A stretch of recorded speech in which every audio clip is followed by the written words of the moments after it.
د بالامانې دانې په حدود کې یو ډېره زیاته افسوسناک واقعه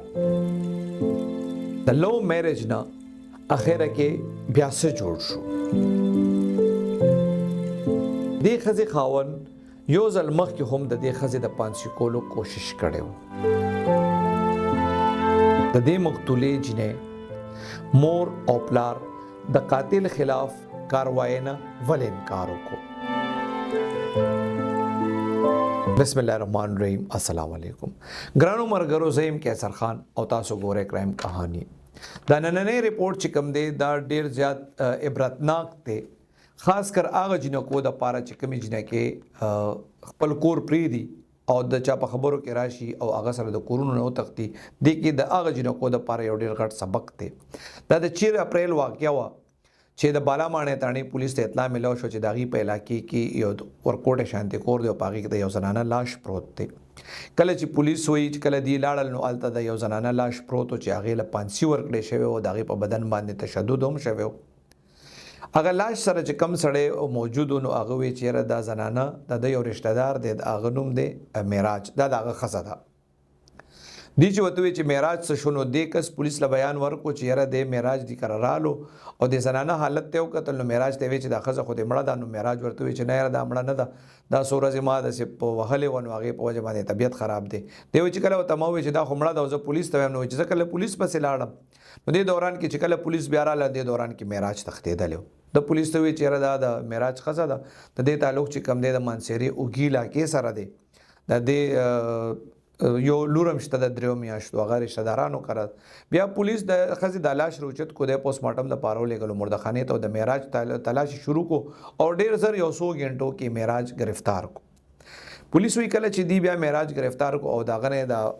بیان واغشتو نو معراج پولیس ته خپل بیان کې وی چې یاره دی جنیس دا دواړه چې کم دی دا د مانسهرې اوږي اوسیدونکي دي او 3 کاله پهله دی هلته په اوږي کې یو پولټري فارم کې څوکیدار و او د دې جنۍ چې کوم د دې دغه پولټري فارم نه بره خوړ سره کور و. دا جنۍ به د خوړ ته راتله 3 کاله پهله او خوړ کې به جامین ځلې بیا د معراج سره دغه ټایم کې دوستانه جوړه شوې ده، تعلق جوړ شوی دی. بیا یو ورځ د پولیس ته ویلې چې دغه جنۍ د پسې راله ووایي چې یاره ما خو کور نه کپړې مپړې راغشتې دي او زه خو تا پسې راوتښتېدم. دی وایي بیا بس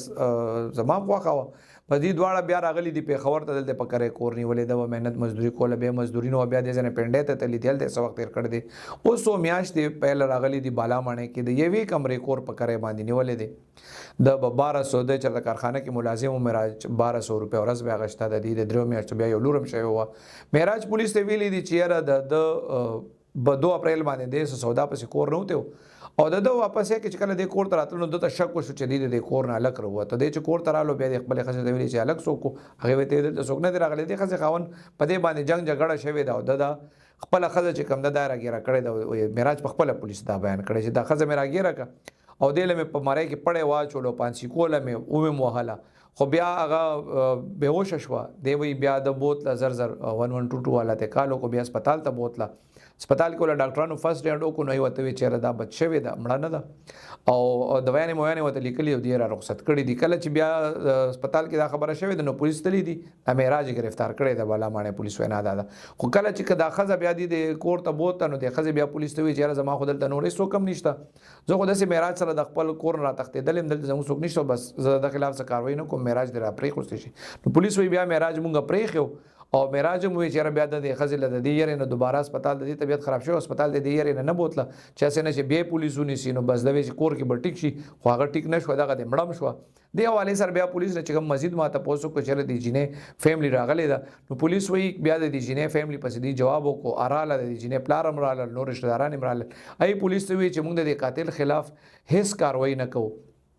پولیس وی هغې وی چې کله دې جینۍ 3 کاله پهله د دې هلک دپاره خپل کور پرېښو، دا کله د هلک سره راوتښتېده نو په هغه ورځ باندې دې کاته کې دا مړه وه او دې ته داسې وه چې لکه بس دا په هغه ورځ باندې سین وړي وي. دې خلکو ته ویلي چې هغه سین به وړي، دا خبره یې پټه کړې وه. نو پولیس وی هغه خلک واپس همغسې لاړل او د دې ملزم خلاف یې څه کاروایي ونه کړه، څه دعویداري ونه کړه. ملزم جیل کې دی، په دې اف ای آر کې پولیس چې کوم دی هغه پکې مدعي دی. دې کې څنګه چې ما سټارټ کې تاسو ته وویل نو د هغه جینکو دپاره دې جینۍ هم هم د دې الګ د پاره ګور د معراج د پاره خپل کور پرې خوستو پلا فیملی پرې خوستاغي مطلب دا زموږ د معاشره کې ډیره زیاته بده خبره چې جنې او ته مټیزو تختې ده نو هغه شیز چې کم دی د دې د ټول نمونه دي چې نه واغشتل خو د هغه الګ د لاسه بیا مرګ شو نو ډیره احتیاط پکاري زه تاسو سره الګ فګر هم شیر کوم چې یاره مطلب په دې دغه کې دا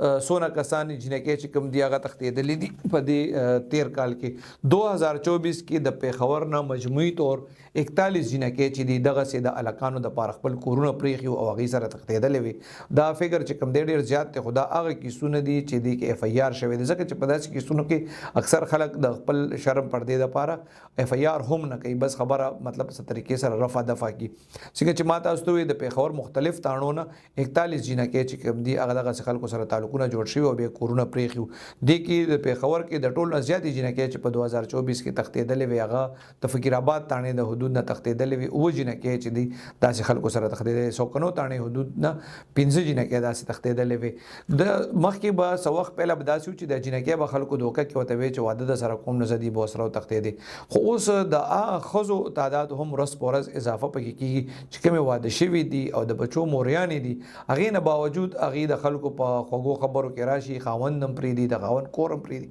بچیم پری دي او د خلکو سره او تختینو د پیښور نه په 2024 کې 75 داسې واده شوی خزې دي چې هغه د خلکو په خوغو خبرو کې راغلي دي او خپل کورونه پرېخ دی او سره تختیدلې دي د کې اکثر مونږ تقریبا 17 سال نه کرایم ریپورټینګ کوم مخکې به د پولیس داسې کار کو چې دی په دې زینو باندې چاپې والے چې د زنانه به ونی اکثر بیا مورلو موږ بیا غین انټرویو کوله بیا خو عدالت هغه باندې پابندي مولا کوله نو کله اکثر د سیو جنکه په دې ډانس پارټیانو کې پولیس نیولې وي چې به چې را موږ یو الګ سره تعلق او داغه لپاره موږ کور پرې خوستو بیا را سره هغه میاشتې تیرې کې بیا را نو تختیدل نو هغه بیا چې موږ غزا د زینه چې بچا چلول د پټانه خزونه ته پوسو کو هغه به سره ډیر زیات دي نه کې دا سره راځي چې هغه امدای او بیان کوي چې راي د چې سره لک سره دوستانه و یارانه و هغه ته ویل چې واده وکوم د خپل کور پر غوستو هغه سره تختید بیا ته سومیا چې بس هغه غیب شو او دا جنه کې چې کوم دی بیا ټول عمر خپل فیملی له واپس نشیتلې نو څوک نور غلطو زینو ته ورسي څوک نور غلطو زینو ته ورسي څوک خلکو کارونه کوي او څوک دغه پارټیانو ډانس پارټیانو ته ورسي نو ډیر زیات احتیاط کول پکار دي کله هم مور او پلار دا فیصله نه کوي چې زما د لور د دې ځای کې رشتہ وشي چې دغه د ژوندۍ خرابوي مور پلار خزه کې کوشش کوي چې فیصله رشتہ وشي د لور بچولم داسې پکار دي جنہ کوله داسې نه دي پکار چې ټول خاندان باندې خپې کی دي او خلکو سره تختی کا داغیم فرض کو چا سره تعلق وینو هغه پکار چې هغه لکانو ته چې راشي هغه باقاعده د رشتہ وغواړي او باقاعده مور او پلار هم لګ لچ کوخي باقاعده رشتہ کی ځکه چې د شرم نه او د لور د ژوندۍ ته باقاعدونه خبره ده چې مور او پلار هم بازي ځکه لچ کوخي او رشتہ هغه ځکه چې چرته چې د لور خوخي